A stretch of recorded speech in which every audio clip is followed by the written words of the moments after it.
you can see. Okay, so I've called it out for Team AB Bren to stack up more crowd control, but it seems like Team Flash also got that note, having that Louis for the first time we see it with us in the M5. Also having Lolsey on that Tiger. I would say that every setup from Team Flash will be perfectly executed. There's no way out once the area crowd control starts from the side of Team Flash, which justifies the Diggy ban. Well, we're going to find out here as we load up into the Land of Dawn. It's the Filipino champions versus the Singaporean champions as they head into game number 1 here in the last of best of 3 for day number 5 in the M5 group stage. Both teams getting set up here in the rotation. We'll really have to see, Yasu, how everything you broke down there falls into place with these early setups, these early rotations, with this interesting, as I would say, lineup, especially from Team Flash. Well, Ogwin for sure will be a pain for Team Flash because there's no mobility whatsoever that can move around there. Jay, in the early game damage, he can burst old baby Bren down, and not just that, the engage is happening after using the ult of the Liu Yi, repositioning, and look at Flap, he's just losing a lot of HP, and that's what we got used to see with Ademir and with Khalid being on the damage. Chain CC, a knockup, and another from the Tyrant, and a solo kill down below. Ademir survives with 1 HP. So to answer your question, yeah, he's pretty lethal on the Khalid. He solo killed Flap. Yeah, that was not what I was expecting, you know, under the 2-minute mark from Team Flash, but that is a great start to them. And the fact that you get the XP lane, where we were talking about this difference between the XP laners, how they kind of have this impact on the game. That's a great start in the hands of Ademir, and how he'll be able to actually be this impactful role early on into that first turtle.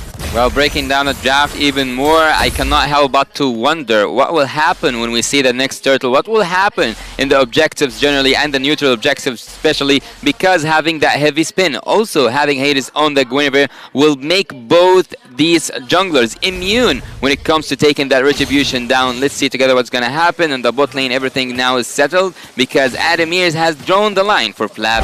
Easy. Okay, a lot of these waiting for that level 4 available. Turtle's now going to spawn. Positioning too. Hold on, mid lane, Lolsey should be fine, but he's going to be quite low, so he's probably going to go ahead, clear this up, get back. Might have to fight this out still for the turtle. Both teams kind of getting in position. It's probably going to go for a reset. You can see as well, Lolsey making his way back. But right now, AP Bren wants to kind of take their time here. Everybody pretty much has that level 4 except Ogwin, but he's going to jump in. Not sure if they want to follow up just yet. It is going to be Hades that he pushes back, though. He wants to have... That's final slash onto Hades. Spatial migration, Flap Teasy.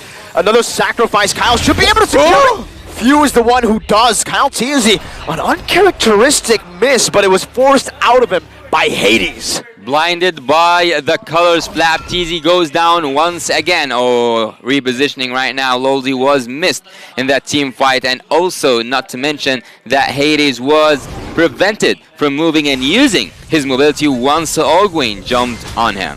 I'm actually really curious how, you know, they're going to play around, because if you think about it, using the diversion from Louis, if you can actually find the right placements for that and actually divert, then that can play a huge role in the later portions of the game, right? I mean, especially with the way that the bushes work here, and you won't necessarily be able to spot some of these setups out. Ogwin. That could work in favor, and I think that's once again why also Ogwin, integral part here on this Kufra. He's going to have to find the setups himself, but really that damage potential from Loyi alone, paired up with the implosion setups, is what I feel like AP Bren has to be most cautious of.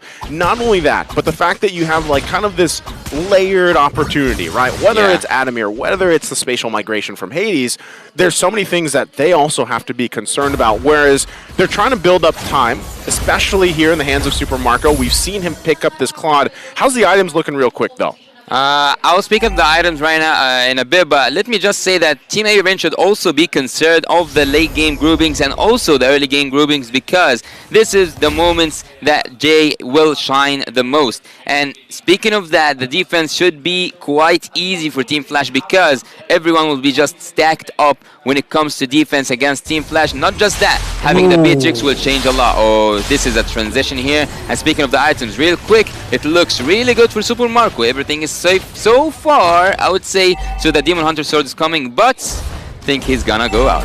Good read by Marco. Wow! Pops in that BMI in the back just for safety. And Team Flash, they'll punish by going for the turret now. It's going to be traded, exchanged with a little bit of a neutral objective take in the bottom side of the map by AP Bren. Turret for neutral objective turtle. Who's it worth for? Yeah, who's that worth for, Yasu, here with that trade? Look, I would. Oh, did someone transfer? I saw Ademir flashes into that bush. But anyways, I would actually choose the turret in any day of my life because it's a turret under 5 minutes, and he got all the gold of that turret. So Vanix right now can switch lanes and can go to the bot lane, having all his team assets being served towards him so that he goes and takes one more turret. So now the mission is more easy for Flash, so I wouldn't prefer that turtle. Okay, well, right now, AP Bren holding 2. We know that they like to usually, for most part, when you're watching AP Bren, they like to secure those turtles here, 3 for 3. Okay, they're going to go up top again. Super Marco gonna get chunked. It seems like there's a disconnect here from Ademir and the rest of the team that could maybe have been a kill. AP Bren now rotating up top. Meanwhile, down below, Hades going 1v1. Easy! 3 times this game, the 3 kills Team Flash are on Flap. Flash having a tough time. Yeah, and another turret can be stacked for Team Flash. It's easy for Hades at the bot lane. Okay, so with that, they still get the second turn in the bottom lane. They're going to work with the space. Heavy spin, not connecting. It's a good flicker out by Vanix. He picks up the BOD. That's a power spike for him. Okay, it's interesting the way things are working right now, right? I mean, necessarily you're expecting a lot of these setups to happen, but so far neither team has found that just yet. But Team Flash, the fact that they have these early kills for them, building momentum, they've got this small gold lead now, that should actually transition really well. Even if, let's say, they give this next turtle up, right? 3 for 3 for AP Bren, Team Flash ultimately will be in a good position for that first Lord Dance here, Yasu. Yeah, if you give me that balance and you ask me, will you choose turtles again or turrets? Look at how things going for Team Flash. They took the turrets, and right now they might even take the. That's a dangerous spot. Really good position. Implosion. Oh, Vanix! Vanix. Okay, gonna get pinned down now with Raging Sandstorm as well. Quite a confusing play, but a Violent Requiem there will be used up. Flaptizi falls for the 4th time this game, but it's traded for Vanix. I think Bren are happy with that trade. Yeah, seems like it. Again, this should just be another turtle that they're going to be able to secure, unless Hades actually wants to contest it himself. So Kyle Teasy working on that buff. He's going to go ahead and get it held there, but it will reset. Right now, once again, it's a trade. Flaptizi, though, kind of in a sticky situation. Again in the mid lane, Tyrant's Revenge. Shay gonna be able to flicker out. That's the dispersion and the rotation. The outplay with the knockup from Lolzy. The knockup slays Super Marco 5-1 in this game. Hades jumps in with a spatial migration. Not able to find anything. Final slash right now with the Requiem as well. Going to be used up. And the implosion connects onto 3. The heavy spin saves it, but Hades still finds the entry. AP Bren are losing out on all parts of the map. Oh my god, 2 times the marksmen were given on a silver Blachen. Look here, taking that turtle. What's happening? What's happening? Combo. It's a wombo combo, and Team Flash are dominating. 5,000 gold lead. Don't blink or you'll miss them. It was the catchphrase here for Team Flash. Holy moly. Oh my god. Also, one more turret here going down. We are just 8 minutes through, and speaking of AB Bren, actually, you are the expert here. Nice, so you can tell me, have you seen AB Bren fall that badly? But before that, let's go and see what happened in the third fight. The final slash landing on Hades, but look at the ultimate. Lolzy was just a monster. He was just a monster, and as I told you, in the groupings, whenever there's a lot of people stacked with each other at certain place, this is what serves Team Flash the most. Hey man, expert or not, I'm just happy to see Tigreal shining and another pick, Louis Yi, coming to shine right now. Like, that is exciting enough for this, you know, for this matchup. Now, my biggest question though is AP Bren. How do they adapt to this? And if the game goes on, you know, let's say 18+ minute mark, how does this lineup still execute what it's been doing the past 9 minutes, right, for the most part? They're in a good lead, and I said this before they had that amazing fight. They were going to be in a good position for the first objective take with that Lord. Now I think AP Bren's going to be the one obviously hesitating, trying to find space to work around like they are now. Well, look, I have an answer for that. I think that if Flap TZ goes in and he just distracts enemy, and he is the sacrificial lamb from Team AB Bren, at this point only, he can distract Team Flash from having this solid composition, and at this point, particularly Ogwin should go in and Super Marco follows on upon it, because Super Marco so far just died one time, and that's a good thing for him, because there's a lot of pressure happening on Team AB Bren. If Super Marco landed his Blazing Duet in a really good moment, having everyone stacked by Ogwin, things are gonna look really good for Team AB Bren. Alright, well that one, either way, if they're able to hold on, that's one of the biggest things, right? Given this situation, given the gap here, Lolzy was going to get spotted out, so Lord, nearly half health. Do they actually want to press this and go for it? So they're going to go ahead and hold it. It is going to reset. AP Bren getting in position. This is one of the important parts, right? Also, Golden Staff just being picked up by Super Marco. Like you mentioned too, is it a sacrificial lamb or not for Flap TZ? Oakwind goes in. Charge revenge and the rage. Now it's going to be Lolzy who flippers forward, but isn't able to find anything. Flap TZ goes for the final slash earlier and takes everyone out of the heavy spin. Miscoordination, miscommunication happening, and Team Flash capitalized. J dispersion rotation, bringing Few back. But Few's able to escape just barely, and the Hades picks up the first Lord of the game. Wow, not following up on that final slash, even though he was the sacrificial lamb in the previous moment. Yet, AB Bren having Lolzy out of the formation, having Lolzy away from his own teammates, and even melted down. He didn't use his ult quite good enough. So, Team AB Bren, that was the window. I was baffled. You could hear the hesitation when I was passing that. The final slash took them away from the heavy spin. What happened? There's a disconnect here. And not only that, but you got to credit Team Flash because Adamir getting that first blood against Flap TZ, I feel like he's just been living in this nightmare so far in this game. Flap has not had a good time for this, and that was off the whims of Adamir getting that first blood, and now he's just, you know, freely riding the waves of sand around, you know, all parts of AP Bren. So even in situations like this, if they get sandwiched into a turret cut off, it's going to be troublesome for them. So with that first Lord marching in, you know, relatively you're not expecting a ton of damage to these base turrets, these inhibitor turrets, but right now it's looking interesting how they're going to go for it. Yeah, really going out of the map. That's what I want to see. Oh, he didn't connect to it. It's a bit too risky, I believe, inside of the base of AP Bren with just the first Lord. Oakwood finds a Timer's Revenge. The final slash only really connecting onto the minions. Meanwhile, all tier 2s taken and dealt with by Team Flash. A few shots from Few only onto Adamir. Team Flash will just disengage. They'll take everything in the enemy jungle, though. Relocating is a key for Team Flash because with having that Lu Yi and having the ultimates out of the boundaries, out of the vision of Team AB Bren can actually make a solid backdoor with Lolzy's engage and also the rest of the, I would say, the pack, because Team Flash are working right now as if they were one man. Something interesting here, and that I've always said about AP Bren, even back in when, you know, it was really relevant and in ISF, the way that they like to play it, it was usually they were securing all these objectives early on, the 8-minute to 9-minute mark. They usually got a kill, they transitioned to the first Lord, and then they dominated from there. Right now, I just feel like this Lu Yi pick and everything else, the execution from Team Flash, has completely disgruntled AP Bren to the point where they're just like, man, what is going on? There's diversion after diversion. We don't know where to look, and they're struggling with it, right? So that, if that's the game plan for Team Flash to kind of just leave AP Bren guessing, then it's working right now. And if they can keep it working, Hades going to jump in. Spatial migration onto Kyle still.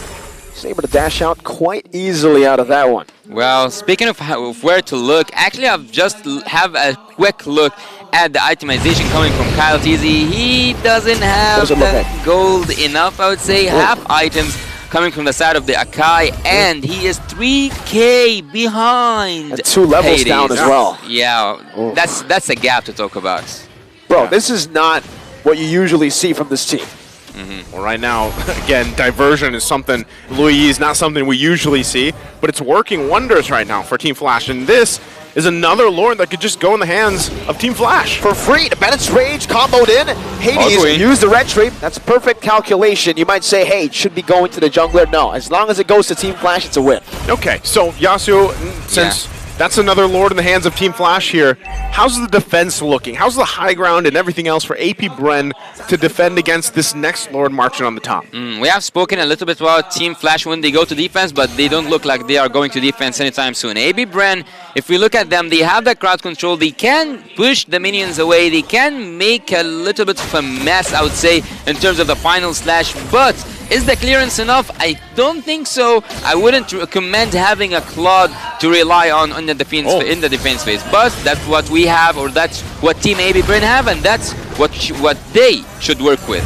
We'll see if they can make it work for them as they get prepped up and ready. Already losing that top turret. Lord's got to be worked on.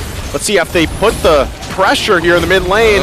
Ogwin. Ooh, final slash flicker. This time it connects onto the back of the blazing duet from Marco. Was perfect. It finds Anix. It's only Flap who's a sacrificial lamb. 7th time this game. If they lose a base turret, it will still be worth it for Team Flash, and that's exactly what happened. I wouldn't 7 times, man. 7 times. That's I rough. wouldn't feel good. I wouldn't feel good dying 7 times for the team, to be honest. But seems like this is what FlapTZ have to do. But again, answering your question, Naisu, the crowd control is the only thing that can make AB Bren pull off a good defense. Well, once again, they lost those 2 base turrets, right?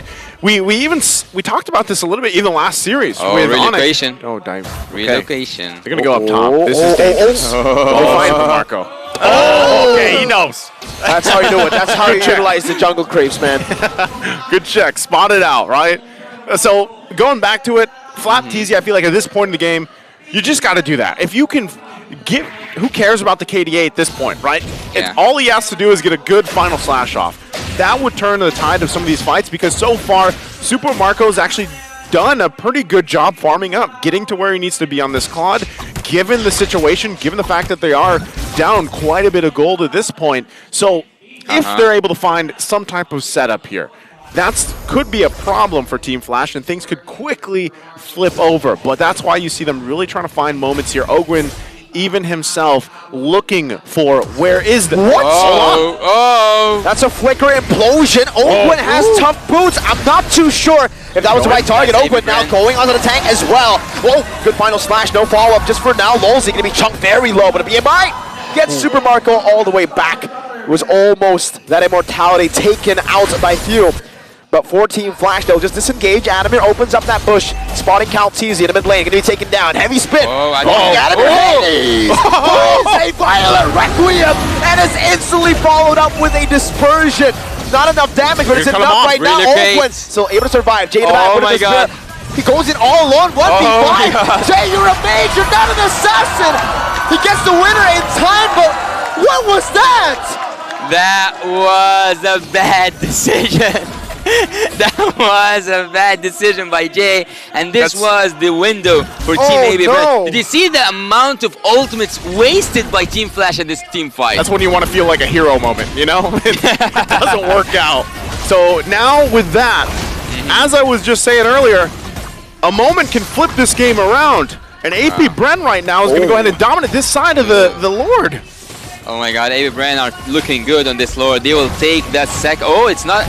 Is it an evolved Lord? I didn't notice when did it start, but let's see together how it look like. Well, speaking of the items, because it popped off on the screen in the middle of the team fight, I saw that Blade Armor is being prepared by Lolzy, which is a really good thing when you are facing that Claude. But not just that, there were some penetrations items stacking up with the Genius Wand, also following with the Holy Crystal from the Luyi. So the team, oh yeah, we now can see that the items. So Luyi does, she is stacking up some of the penetration, but she might sell this this freeze item just to add upon more damage. The defense is one of the best cases that Team Flash can do, or like one of the best situations. Well, once again, they get prepped and ready. Taking these tier 2 turrets down, they're going to work on the top side as well. Lord making its way there. AP Bren getting in a position to assault the base of Team Flash. It's been 19 minutes, and in a matter of a couple minutes, they've flipped this game around, finally garnering themselves a small lead themselves, again, diminishing the 7,000 gold lead that Team Flash had when they were knocking on the base of AP Bren. So they'll manage the waves here, and we'll see if they try to punch this one in, and what can Team Flash do here. It's so hard when you see the tables turn, and now it's turn for Team AB Bren to go in, but yet they didn't use that Lord for taking anything more than one inhibitor turret. 19 minutes in, 20 minutes in, and this game is just getting started. Team Flash gets outscaled, right? You gotta remember that here. There's a Claude, there's a Novaria. Yeah. And for Hades, he's gonna be able to tank some things, some damage. The Raging Sandstorm doesn't connect. Flapteezy! Final slash, and this time it is into the heavy spin. He's found the mistakes and he's learned from it. Super Marco picks up a double. He's gonna be the global representative of KDA. Doesn't matter. KDA doesn't matter. Doesn't matter. Waited the whole game. You know, he's gone down multiple times, and he waited for that moment. He got it, and now AP Bren making their way down the middle. Are they going to punch it in? Oh, Gwen with that flicker, unable to find the combo just yet, but AP Bren have taken everything. It's another final slash from Flapteezy. This time out to Hades. He buys the winner truncheon, he pops it in time. Flapteezy, one last hit is all he needs. Kyle finds the shutdown. Vanix now in the back. It's an implosion of desperation. It's a wipeout for AP Bren. 0-7 win. Wow.